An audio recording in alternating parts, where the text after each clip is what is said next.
Po, vinë magjistarët e nxehem.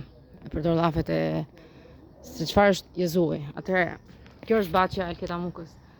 Por këtë shtëpi është goxha e madhe.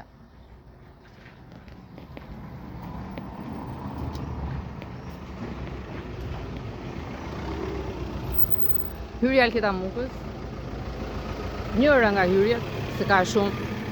Po kjo është parë restauruar se janë zënë duri me Jezuin dhe ngeli kështu. Merlin pas ka hapur floktorët dhe i ka dështuar. Po se janë zgjuara. Janë vetëm për seks. Atëherë, 3 dyqane, dyqani i rrobave, 2 dyqane makinerish, rroba qepësie, fabrika Elketamukës,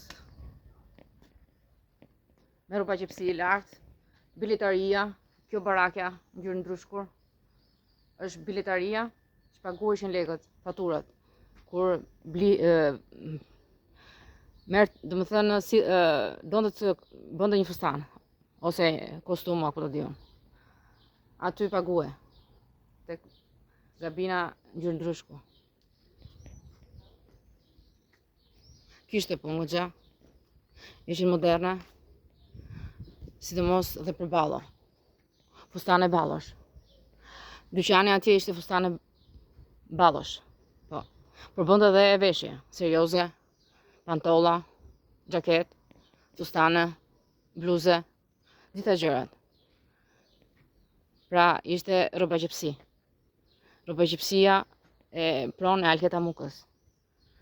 2 dyqane makineri qepse, sepse i blinin, dhe dyqan fustanesh, që është mbyllur me mur. E shkatandisur në këtë gjendje. Sepse Jezui është dështak. Në vend që të zhvilloj punën e Elketës, e shkatroi. Sepse kjo ishte në dorën e Jezuit. E vrau Elketën. A duhej ta vriste Elketën? Ta çonte në shjak? Po, dhe shiça e ironie.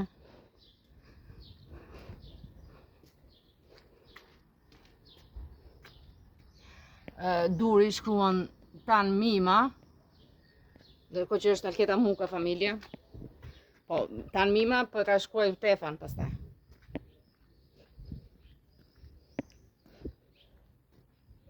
Sepse më çojte Tane. Me sa duket drejtori i Coca-Colës Amerikës Latine e urrente shumë Tanen. Ishte bukurosh. Tan Nushtu.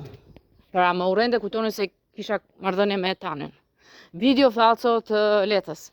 Tani po e kuptoj pse ka çuar me Tanen atje. Janë video falso të letës. Po, prandaj sollën mirin dhe Tanen. Me video falso të kurvës let. Kurvës Aid. Kurvës Marilyn, kurvës Elketa Vesiut. Dhe Jezui i zgjuar u bë punëtor i madh.